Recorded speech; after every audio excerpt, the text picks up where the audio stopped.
지난주에 아브라함 이야기로 함께 나눴습니다. 아브라함은 이삭을 낳고 이삭은 야곱을 낳고 야곱은 요셉을 낳습니다. 근데 이 집안의 역사가 그렇게 순탄하지가 않습니다. 요셉에게는 11형제가 있었고 모두 12형제인데 안타깝게도 형들이 동생을 죽이려다가 그래도 안타깝게 여겨서 팔아버리는 일이 벌어집니다. 창세기를 읽어보신 분은 아실 겁니다. 근데 하나님께서 은혜를 주셔서 팔려간 요셉은 사람들 모두에게 인정을 받습니다. 감사한 일이죠. 하나님이 형통을 주셨습니다. 그렇게 그치고 말 일이 아니었습니다. 기도해 주신 대로 인생의 역경이 참 많아서 누명을 쓰고 요셉은 감옥에 갇히게 되고요. 근데 또 세옹지마 같이 또 꿈을 해석해서 총리가 되죠. 다 아시는 얘기일 겁니다. 오늘 본문 말씀 출애굽기 1장 5절에서 야곱의 허리에서 나온 사람이 모두 70이라는데 야곱의 자손은 70을 데리고 가나안 땅에 먹을 것이 하나도 없어서 야곱과 그 자손들이 이집트라는 땅으로 내려가는 장면이 오늘 출애굽기 1장입니다. 이 파란만장한 집안의 역사를 규정하는 단 한마디는 창세기 47장 5절에 이 요셉, 총리가 됐던 요셉의 입에서 나온 한마디입니다. 그것은 하나님께서 큰 구원으로 당신들을 보존하시고 당신들의 후손을 세상에 두시려고 나를 여기 보내셨습니다. 아브라함으로부터 오늘 출애굽기 1장까지를 규정짓는 언약적 의미를 한마디로 말씀드리면 지난 시간에 언약 설명드렸죠. 땅 자손 복의 통로. 아브라함부터 출애굽기 1장까지의 언약적 의미를 규정짓는 딱 한 구절을 든다면 창세기 47장 5절, 45장 7절입니다. 즉 가나안 땅에 먹을 것이 없어지고 그들은 거기에 있으면 다 죽게 되는데 하나님께서 이스라엘에게 세 가지 약속을 주시는데 땅, 자손, 복의 통로. 그 중에 자손을 멸절당하지 않고 살리기 위해서 이집트로 부르신 사건이 아브라함부터 창세기 1장까지 사건의 전말입니다. 그래서 오늘 본문 말씀 다 읽지 않았지만 출애굽기 1장 5절에 보시면 70명이 내려갔는데 7절로 가보시면 생육하고 불어 번성하고 매우 강하여 온 땅에 가득하게 됐다 이렇게 쓰고 있습니다. 출애굽기 1장 7절입니다.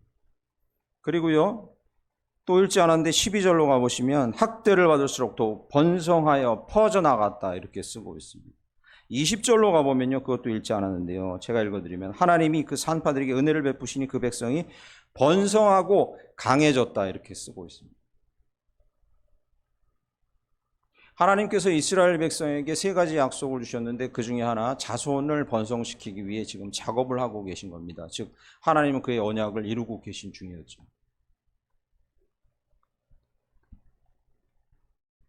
교인들이 많이 늘지 않고 저희가 전도해도 사람들이 많이 불지 않고 저희가 서 있는 곳이 하나님의 땅이 잘 되지 않는 것 같아도 하나님은 일하고 계신 줄 믿습니다. 번성하고 생육하고 강건해져서 온 땅을 덮게 될 줄 믿습니다. 언약은 반드시 성취됩니다. 그분께서 하신 약속이니까. 근데 지난 시간에는 언약을 붙드는 자에게 하나님께서 주시는 놀라운 은혜에 대해서 저희가 잠시 나눴는데 오늘은 좀 무거운 이야기입니다. 언약을 붙드는 자들이 싸워야 될 싸움에 대해서, 치러야 할 싸움에 대해서 함께 나누고자 합니다. 이것이 나에게 주신 언약이 맞구나. 나는 그의 땅을 차지할 자고 그 후손을 이을 자고 세상의 복을 흘려보낼 자이구나라는 것을 믿는 사람들, 즉 믿음의 싸움을 어떻게 우리가 싸워가야 되는가에 대해서 오늘 출애굽기 1장 말씀을 본문으로 잠시 살펴봅니다. 출애굽기 1장에는 두 세력 간의 싸움이 극렬하게 드러납니다. 한 부류는요 방금 말씀드린 대로 야곱의 자손들, 언약을 붙들고 믿음을 가진 자들이 그것을 이으려고 하는 이 한 부류가 있고요. 이 반대편에는요 그 자손을 말살하려는 이 두 세력 간의 싸움입니다. 그러니까 출애굽기 1장을 규정짓는다면요 이 두 세력의 싸움이에요. 언약을 잇는 자와 그 자손을 말살시키려는 자. 언약을 잇는 자들은 누굽니까? 하나님의 약속을 붙든 자들이고 우리 성도들입니다. 말살시키려는 자들은 누굽니까? 출애굽기 1장에는요 바로와 애굽인들, 지금으로 말하면요 우리 원수 사단.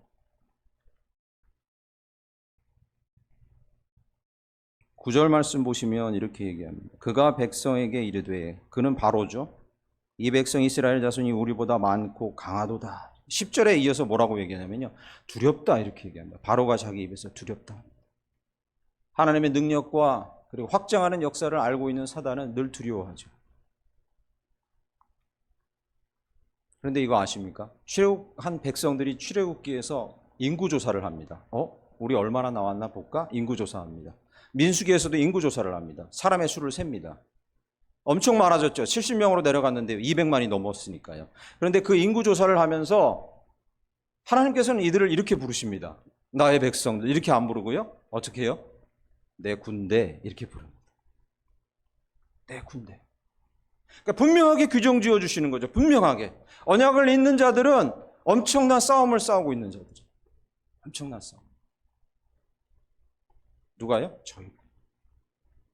오늘 담임 목사님께서 말씀하셨지만 저희가 경계를 늦추지 않고 하시라도 경계를 늦추지 않고 있어야 하는 것은,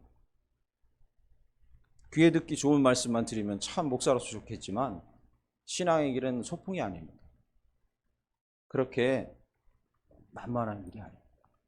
우리가 싸워야 되는 이 믿음의 여정은 치열한 싸움, 아주 치열한, 정말로 치열한 싸움입니다. 오늘 1장은 그것을 그려주고 있습니다. 완전히 저 민족을 말살시켜서 씨를 말려버려야겠다고 이집트인들은 각오합니다. 누가요? 사단이 저희를 보고 김성주 밑에는 새로운 영혼이 태어나지 않게 하겠다.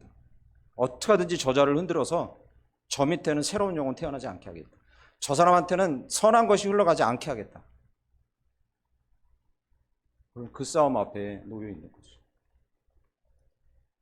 이 싸움은 창세기 3장 15절 뱀의 자손과 여자의 후손 얘기부터 시작돼서 저희가 방금 묵상을 끝냈던 요한계시록까지 이어집니다. 이 싸움은 성경 전체를 통해서 계속 이어지는 이야기입니다. 우리는 이 싸움 안에 있고요, 주님 오실 때까지 계속 싸워가는 거죠.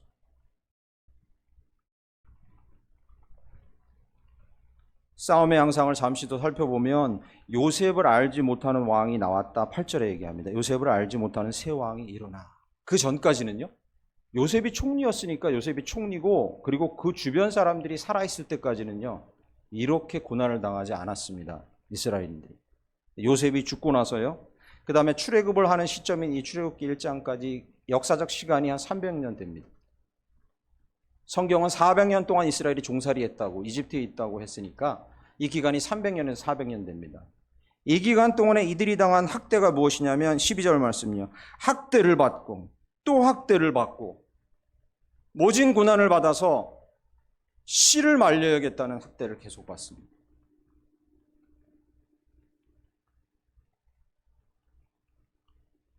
12절에 근데 학대를 받을수록 그 다음에 뭐라고 써있냐면요, 더욱 번성하여, 할렐루야, 더욱 번성하여.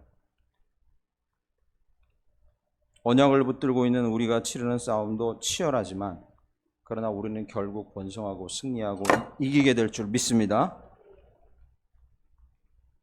사단은 결국 죽음으로 저희를 이끌어가려는 것이 목적이지만 염려하지 마십시오. 절대 염려하지 마십시오. 한번 예수 그리스도로 말미암아 구원받은 자들은 결코 죽음에 이르지 않는 줄 믿습니다. 그런데 문제는 이것입니다. 죄에 처참하게 무너져서 결국 자기를 통해서 하나님의 놀라운 언약이 성취될 것을 믿지 못하게 만든다는 거죠. 몸이 죽어야만 죽음이 아닙니다. 우리 육신이 죽어야만 죽음이 아닙니다. 우리를 통해서 아무것도 이루어질 수 없다고 생각하는 순간에 우리는 죽음에 처하는 거죠. 원수가 원하는 것도 그것이고요. 그런데 이 순간에 출애굽기 1장에 목숨을 걸고 이 싸움을 싸운 사람들의 이름이 등장합니다. 15절 말씀 보실까요? 15절. 애굽 왕이 히브리 산파 십부라라 하는 사람과 부하라 하는 사람에게 말하여, 이렇게 쓰고 있습니다.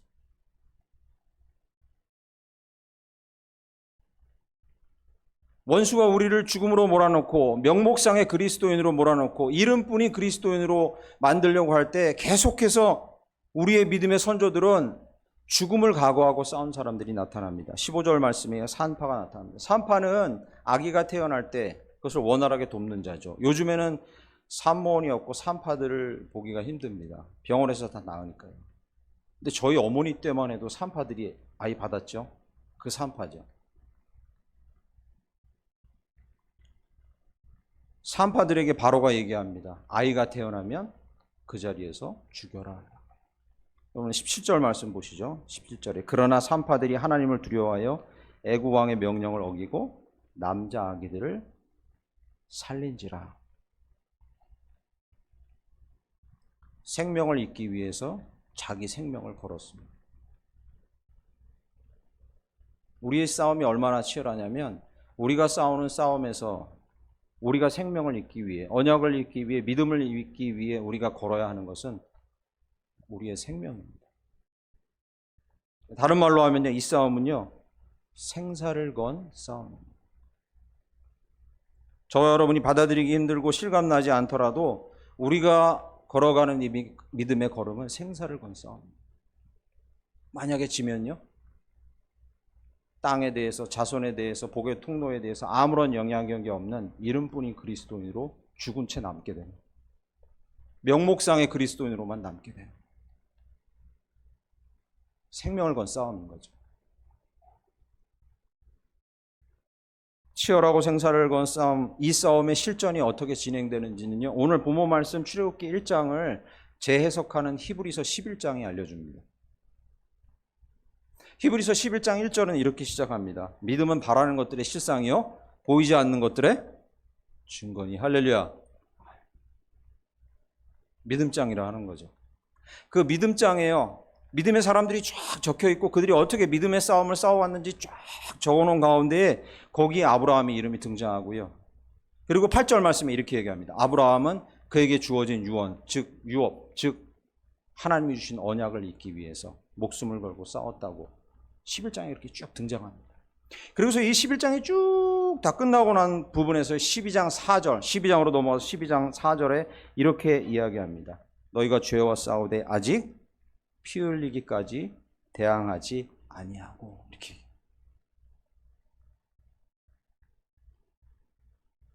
출애굽기 이들이 싸우는 싸움은요, 신약까지 이어지고요, 신약의 믿음에 대해서 이야기하는 히브리서의 기자는 이렇게 얘기합니다. 너희는 믿음을 지키기 위해 생사를 건 싸움을 싸워야 하는데 아직 너희는 피 흘리기까지 싸우지 않았다. 이렇게 얘기합니다. 사랑하는 성도 여러분, 피 흘리기까지 싸우기를 각오하시길 간절히 축원드립니다. 히브리서 12장 4절은요, 히브리서 기자가 히브리서를 읽는 이 독자들에게, 그 편지를 받는 독자들에게 피 흘리기까지 너희는 아직 싸워보지 못했다고 하는 얘기는 문자적으로 너희 중에 순교자가 나오지 않았다, 이런 의미입니다. 실제로 문자적인 의미는 그렇습니다. 그 편지를 받아보던 이 편지의 독자들은 그 무리에서는 순교자가 나온 순간이 아니었어요, 아직. 그러니까 순교를 얘기하는 게 첫 번째 의미입니다. 그런데 그보다 더 본질적인 의미를 히브리서 기자는 얘기하고 있어요. 12장 4절 앞부분에 뭐라고 써 있습니까? 너희가 뭐와 싸우되? 너희가 뭐와 싸우되? 죄와 싸우되. 대상자가 있어서 누가 나를 괴롭혀가지고 너 그래, 내가 죽나 네가 죽나 해보자라고 싸우는 이 싸움을 얘기하는 게 아닙니다. 본질적으로 그 싸움을 얘기하는 게 아니에요. 너 나 괴롭혀? 너 두고 봐라. 바로 너 괴롭혀? 내가 죽나 네가 죽나 해보자. 이 싸움이 아닙니다. 이 싸움의 본질은 무엇입니까? 우리가 피 흘리기까지 대항해야 되는 이 싸움의 본질은 무엇입니까? 죄와 싸우되. 할렐루야.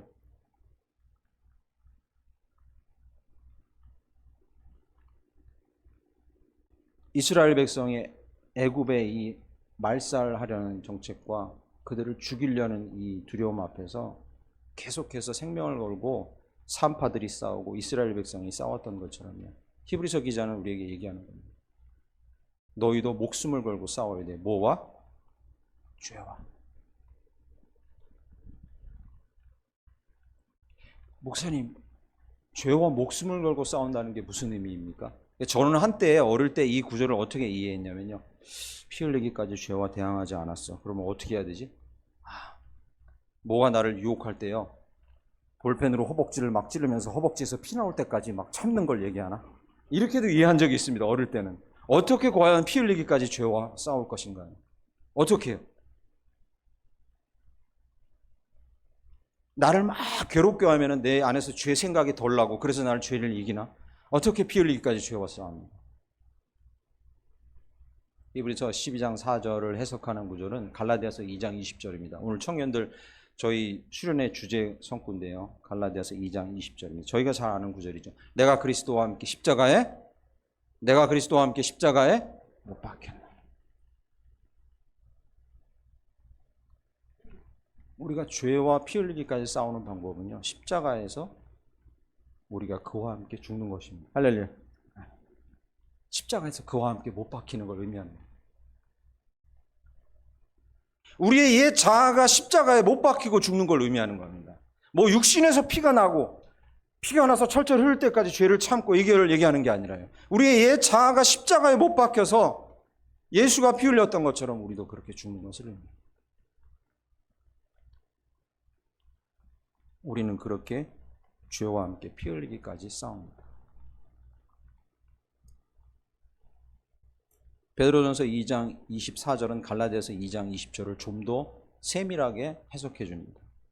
베드로전서 2장 20절은 이렇게 얘기합니다. 잘 들어보십시오. 얘들아, 예수님이 말씀하십니다. 내가 십자가에 이렇게 못 박힌 건 너희가 죄에 대하여 죽고 의에 대하여 살게 하려 하십니다.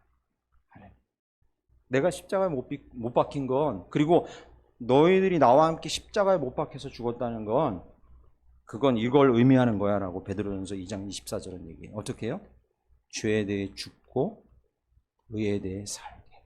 다시 한번 해보겠습니다. 죄에 대해 죽고 의에 대해 살게. 할렐루야. 이 구절의 의미는 아주 생동적이고 눈에 보이게, 눈에 볼 수 있게 그림처럼 나타나는 장면입니다. 추상적인 게 아니에요. 죄에 대해 죽는다는 것은 무엇입니까?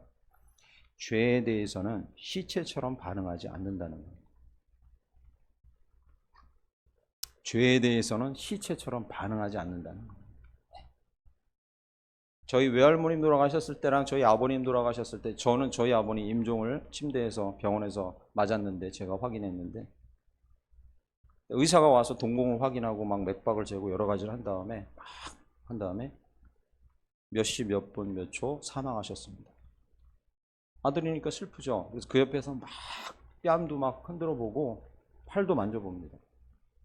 반응이 없어요. 있을 수가 없죠. 시체니까. 죄에 대해서 죽는다는 건요, 죄 앞에서 시체처럼 무반응한다는 거예요.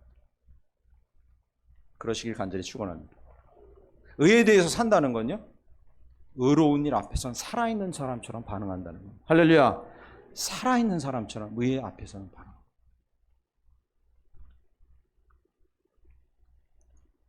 둘째 아이가 침대에 누워있는데, 방학이라고 요즘 침대에 누우는 시간이 많죠. 대학생들.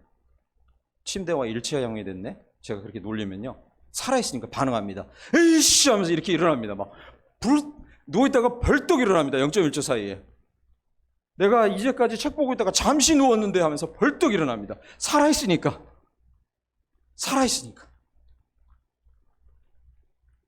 죄에 대해서는 시체처럼 반응하고 의에 대해서는요, 살아있는 사람처럼 반응합니다.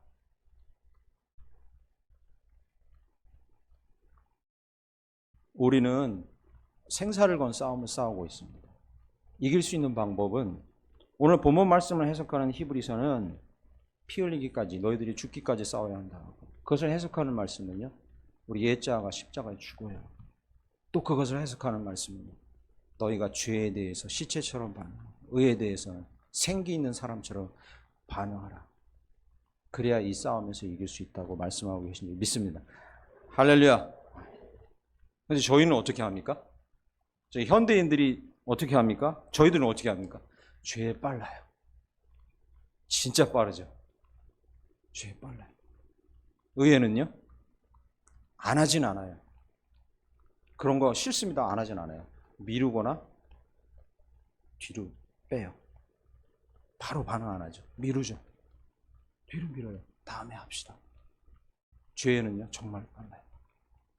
그래서 다윗은 자기의 고백 가운데 시편에 뭐라고 얘기하냐면, 내가 죄를 짓지 않기 위해서 기도 열심히 했다라고 말하지 않고요, 내가 죄를 짓지 않기 위해서 뭘 지켰다?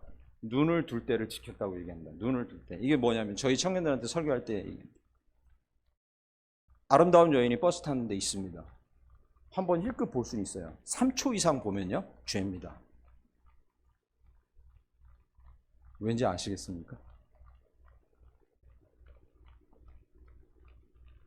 다윗이 그런 의미로 얘기한 겁니다. 내 눈조차도 지키겠다는 겁니다. 죄에 대해서는요, 죽은 자처럼 반응하는 겁니다.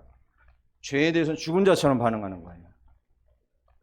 죄가 있으면 그걸 피하고, 죄가 있으면 단절하고, 죄가 있으면 빨리 도망가는 거죠. 반응하지 않도록 어떻게 하든지 하는 거죠.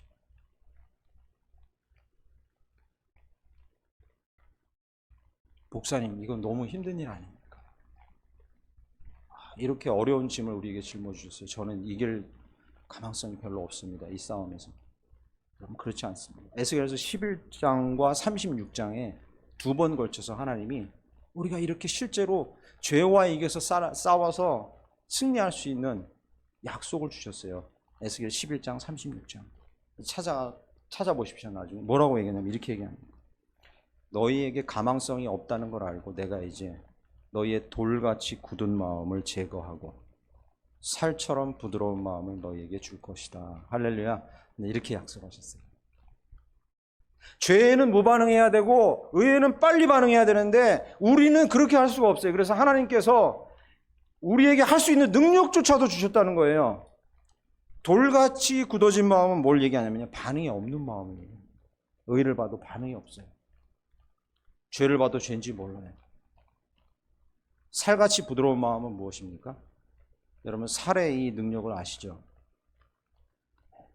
사랑하는 사람의 손을 만지거나 친구들 손을 만질 땐 한없이 부드러운데 여기 열을 가하거나 돌이 오거나 뾰족한 게 오면요, 정말 딱딱해집니다.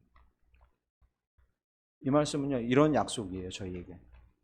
얘들아, 나의 사랑하는 백성들아, 내가 너희들이 죄에 대해서는 무반응하고 의에 대해서는 정말 빨리 반응할 수 있도록 반응하는 마음을 너희 마음 가운데 주었다라고 약속하고 계십니다.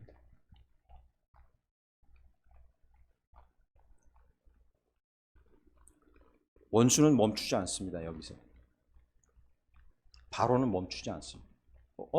산파들이 아기를 살려서 아이들이 죽지 않고 태어나 쑥쑥 나와? 멈추지 않습니다. 저희가 읽지 않았지만 출애굽기 1장 22절에는 뭐라고 얘기하냐면 바로가 산파들이 아기를 살려? 그래, 좋다. 태어난 아기들 모두 아들이면 나일강에 던져 죽여라 얘기합니다. 저희가 아는 말씀이죠. 원수는 멈추지 않습니다. 끝까지 싸웁니다. 계속해서 집요하게 우리에게 도전해 옵니다. 바로도 그렇게 한 거죠. 다 죽여, 그냥 나일강에 던져 넣어. 저희가 읽지 않았지만 2장 2절과 3절 말씀에 저희가 잘 아는 구절이 나옵니다. 던져 넣지 않고 한 아이를 살리죠, 숨겨서. 그런데 아이의 울음소리가 커지고 어쩔 수 없이 걔를 나일강에 던져야 할 때 이제 나일강에 던지되 안전장치를 합니다. 2장 3절 말씀에 보시면 그 아이를 갈대 상자에 넣고 갈대 상자에 역청과 나무진을 칠했다. 이렇게. 그렇게 하고 집어넣습니다. 실패한 것 같죠? 결국엔 아이를 나일강에 던졌죠. 그런데요, 이건 정말 가슴 벅찬 이야기입니다. 우리가 믿음의 싸움을 싸울 때 이 가슴 벅찬 이야기 속에서 우리가 희망을 발견하게 됩니다. 이건 정말 벅찬 구절입니다. 정말 벅찬 구절입니다. 하나님께서 우리가 믿음의 싸움을 싸울 때 우리에게 전략, 소망을 주셨다는 것을 증명합니다. 뭐요? 갈대 상자를. 오늘 본문 말씀 이 1장부터 2장 3절까지의 이 이야기가 계시록에 그대로 등장합니다. 계시록 묵상하다가 혹시 확인하신 분 계십니까? 오늘 본문 말씀과 유사한 이야기가 성경에 3번 등장합니다. 하나는 예수님께서 태어나셨을 때 아이를 다 죽이려 했던, 기억나시죠? 유사한 얘기가 등장합니다. 요한계시록에는요, 묵상하시다가 확인하신 분 계신지 모르겠지만 12장에 그대로 등장합니다. 언약을 이으려는 자와 그것을 멸절하려는 사단 사이에 싸우는데 그림이 어떤 그림이 나오냐면요, 하늘로부터 어떤 여인이 내려오는데 해산의 달이 차서 아이를 낳으려고 포음을 취하는데 사단, 용이 와서 그 아이가 태어나면 그대로 받아먹으려고 죽이려고 하는 용이 나옵니다. 계시록 12장 얘기입니다. 태어난 첫 번째 아이는 누굽니까? 예수 그리스도. 그는 하늘로 올려집니다. 그 다음에요. 12장 17절에 보면요. 그 다음에 그 동생들이 나옵니다. 누굽니까? 저희들, 성도들. 출애굽기 1장 말씀, 2장 말씀을 그대로 콜라보는 거예요. 계시록 12장. 그런데 놀라운 게 있습니다. 거기에도 믿음의 싸움을 싸우는 사람들에게 주시는 전략과 희망이 거기에도 있습니다. 성경 구절을 한번 띄워주시죠. 계시록 12장 6절을 한번 보겠습니다. 그 여자가 아이를 낳는 여자입니다. 광야로 도망하며 거기서 1260일 동안 그를 양육하기 위하여 하나님께서 예비하신 곳이 있더라. 14절 말씀도 띄워주시죠. 요한계시록 14절. 그 여자가 큰 독수리의 두 날개를 받아 광야 자기 곳으로 날아가 거기서 그 뱀의 낯을 피하여 한 때와 두 때와 반 때를 양육받으니.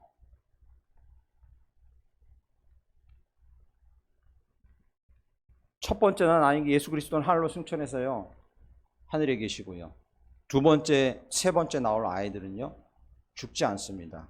하나님께서 예비해 두시고 양육하실 곳이 광야에 있는데 그 광야가 어디예요? 여기. 그리고 광야에 예비된 곳은 어디예요? 어디겠습니까? 교회.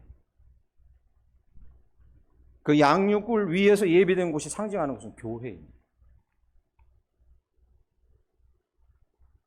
이 광야 같은 세상에서 저희가 믿음의 싸움을 싸워갈 때 우리가 홀로 남겨지지 않고 우리를 위해서 양육 자리를 마련해 두셨다는데 거기가 교회입니다. 믿는 자들의 모임인 거죠. 여러분이 계신 여기. 여러분은 혼자 싸우고 있는 게 아니에요. 갈대 상자는 노아의 방주에서 사람들이 다 멸망당하고 있을 때 구원을 받은 노아 방주와 같은 의미로 쓰고 있는 겁니다. 출애굽기 2장 3절의 갈대 상자. 같은 의미. 노아의 방주를 우리는 흔히 뭐에 비유하죠? 교회. 시대가 다 멸망당할 때 우리가 구원받을 교회. 이 출애굽기 이야기는 계시록까지 계속 이어지는 겁니다. 이 싸움도 계속 이어지지만 우리가 이 믿음의 싸움에서 승리할 수 있는 거룩하고 놀라운 방법을 하나님께서 예비해 두셨다는 거예요. 뭘로요? 교회로.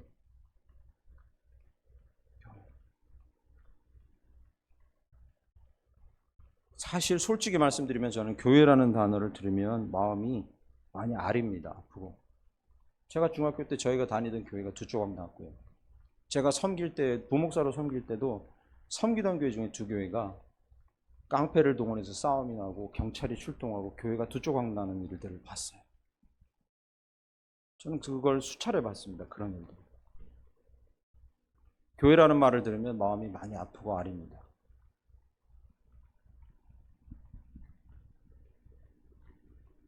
세상에 지금 바르게 세상을 선도해야 되는 교회가 그렇지 못한 모습을 보면서 더 많이 마음이 아픕니다.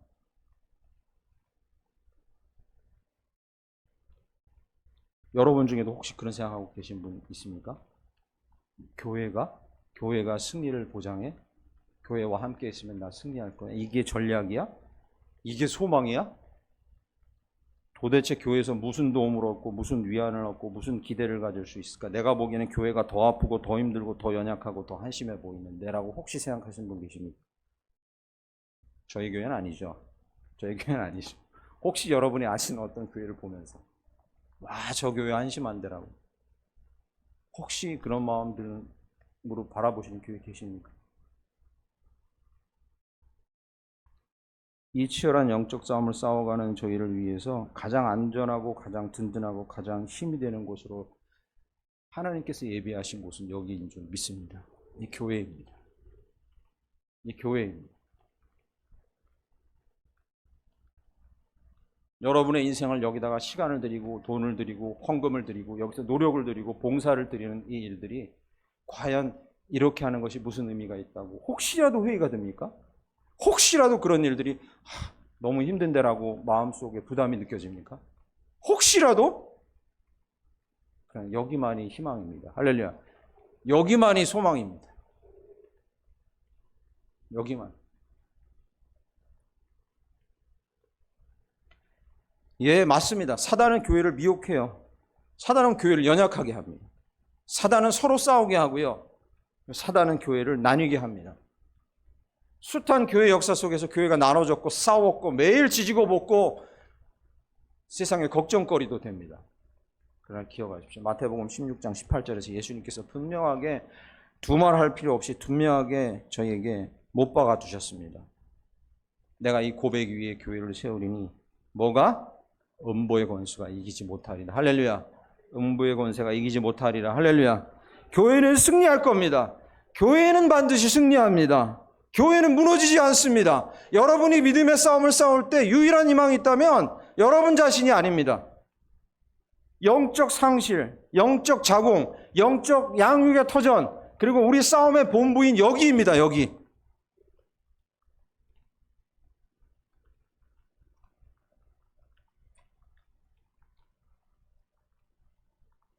저는 교회를 개척해봤고 그 교회를 제 손으로 샷터를 내리고 문을 닫았습니다. 노예 폐쇄 신청을. 그때 제 우울증이 얼마나 심했겠습니까? 왜? 제 손으로 교회의 문을 닫았으니까요. 교회는 실패하지 않는다는데 교회가 과연 실패했는가라는 것 때문에 수년을 괴로워했습니다. 당연히 그렇죠. 제 눈앞에서 교회가 물론 하나님이 개척해 주신 거지만 제 손으로 교회를 개척하는데 섬김 받았고 스스로 교회 문을 닫는데 제 손으로 했습니다. 교회는 과연 승리하는가라는 혼란이 제 안에 있었죠. 교회는 승리합니까? 할렐루야. 제 깨달음은 이것입니다. 교회는 건물이 아니고 조직도 아닌 거죠. 그걸 뛰어넘는 거죠. 그런 세월을 보내고 있을 때, 그런 시절들을 보내고 있을 때 제 주변에 교회라는 이름을 달고 있는 공동체가 저를 향해 위로를 하고 있는 것을 느낄 수 있습니다. 할렐루야. 그 중에 여러분도 있었던 거죠. 비전주의 교회가 목사님이 기도하고 있습니다라고 그런 소식이 들려오는 거죠. 그들도 교회인 거죠. 멀리 떨어져 있고 몸은 나눠져 있지만 교회인 거죠.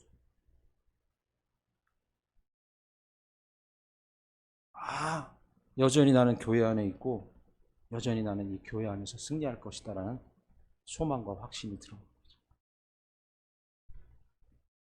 건물과 조직을 초월해서 여러분과 저는 교회 안에서만 승리할 수 있습니다.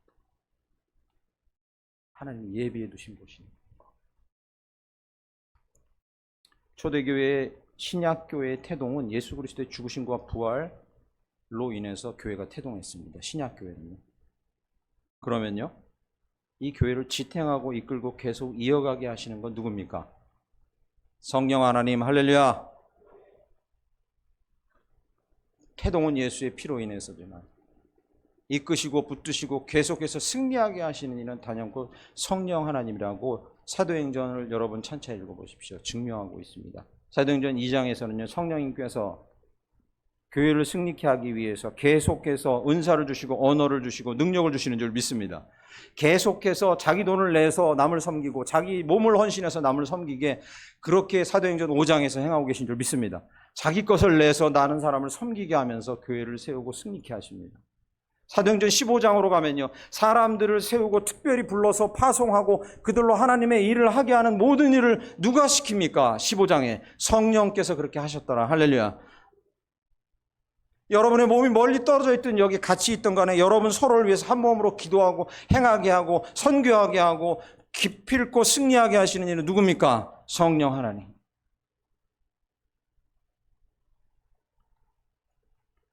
말씀을 맺겠습니다. 믿음의 싸움을 평생 싸워가시길 간절히 축원드립니다. 첫 번째 기억하십시오. 생명을 건 이 싸움에서 저희의 생명을 거는 일은 죄와 의에 바르게 대응하는 것입니다. 죄에 대해서는 어떻게 해요? 시체처럼. 의에 대해서는 어떻게 해요? 살아있는 자처럼. 성령께서 우리의 마음에 주신 그 부드러운 마음이 그 작동을 하게 하셔서 의를 택하게 하실 줄 저는 믿습니다. 아멘. 두 번째 기억하십시오. 여러분과 제가 승리할 수 있는 전략과 희망은 하나밖에 없습니다. 다른 데서 찾지 마십시오. 여기다 쏟아부으십시오. 여기다. 여러분의 젊음도 여기다 쏟아부으시고, 여러분이 만약에 여러분께서 후손을 위해서 남겨줘야 되고 후손이 잘 되게 하기 위해서 얘의 복을 위해서 뭘 해야겠다. 여기다 쏟아부으십시오. 여기다. 교회에다. 성령께서 저희의 노력과 저희의 간절한 바람에 놀랍게 역사하셔서 이 일들을 다 이루시고 믿음의 승리하는 삶 살게 하실 줄 믿습니다. 기도하겠습니다. 감사합니다.